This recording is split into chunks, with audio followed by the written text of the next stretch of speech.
School is bullshit. That's the first sentence that struck me from the documentary movie Most Likely to Succeed. Definitely, it wasn't the first time I heard this, but it was surely the first time I heard it as a learning resource for future teachers. It got me thinking, why do people, mostly students, feel that school is bullshit? Is there something wrong with the current education system? I mean, of course, there would be, because no system is 100% perfect. But I myself grew up in that kind of system. I felt that education and it didn't bother me. I got myself thinking and even discussed with others around me. As it turns out, there is a huge gap between the education system we have right now and the global change that involves societal and economic changes.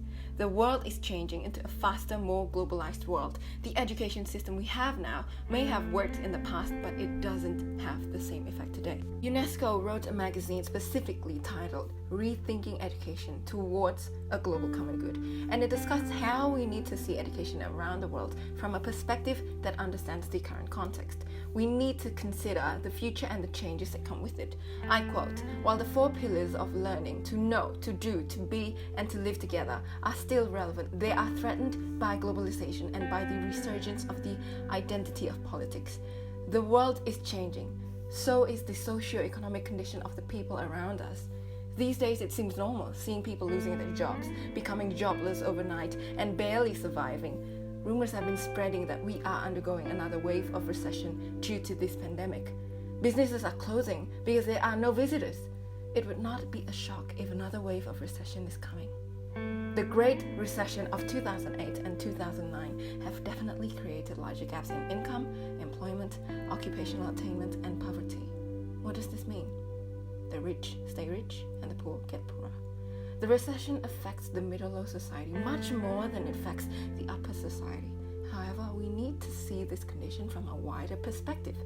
What are the impacts on society? With this taken into account, how can education answer to such dynamic changes and prepare for future generations to face a possibly drastic different context from ours today? Bronfenbrenner's bioecological theory stated that children learn from their surroundings, of which family acting as one of the immediate settings that have a direct impact on the child. This is getting vividly truer each day with online learning from home. It reveals not only the economic background of each family, but also the societal background. Children's learning directly reflects the condition of each house. Are the families supportive of their child's learning? Are they participative? Basically, the level of both care and ignorance about a child's learning can transparently be seen during online learning. These, of course, can be affected by various aspects.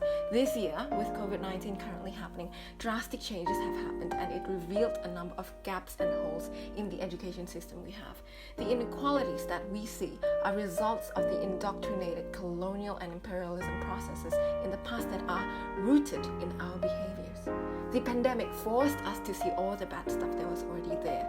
An article from Monash University titled Coronavirus, Remembering the Value of School in a Time of Crisis definitely triggered some discussions on the matter. The article addressed inequality issues that are growing more vivid throughout this pandemic.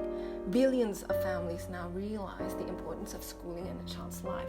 Parents have to juggle between their own work and make sure that their children are getting the education needed. However, this situation has also highlighted the limitations present within each family. With face-to-face classroom restrictions happening, schools are forced to undergo online learning. This may be a solution to most families, but not to all. The reality is not all families can afford such luxury resources. There are still houses that do not have an internet connection and gadgets. This is very much evident in rural areas in developing countries around the globe. With children forced into such a situation, those who do not have access to the internet or any sort of gadget would be disadvantaged. On the other hand, it also revealed the positive impact where families are becoming more actively involved in the child's learning.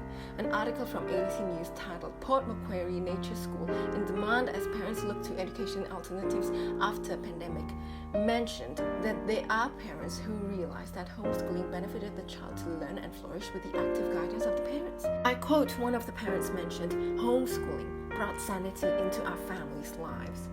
Coming from a nation country, I get the impression impression that school is basically a daycare for children where parents are detached from it, but more and more research studies have argued that parents and family involvement plays a critical role in a child's learning development. The home environment is the first environment that interacts with the child ever since birth. It is the first thing the child sees, observes, and imitates. Even long before formal schooling starts, the child is already learning at home. He learns to decode meaning through emotions, to solve problems during playtime, to persevere when learning to take his first steps, and a lot of other stuff. Who were the child's teachers before formal schooling started? His surroundings, his parents, his siblings, the surrounding nature, and so on. We need to see that learning is not caged by the formal schooling system. The presence of the school is to prepare students to be lifelong independent learners. During these learning years, children are also expected to learn in their home environment. To do so, parents' participation is pivotal. It decides the continuity of learning between school and daily living. To be honest, children only spend between 7 to 8 hours in formal schooling settings. The rest of their time, they spend at home. If a child sees that continuity between the home and the school setting is habit, there is a higher chance for continuous learning throughout his life.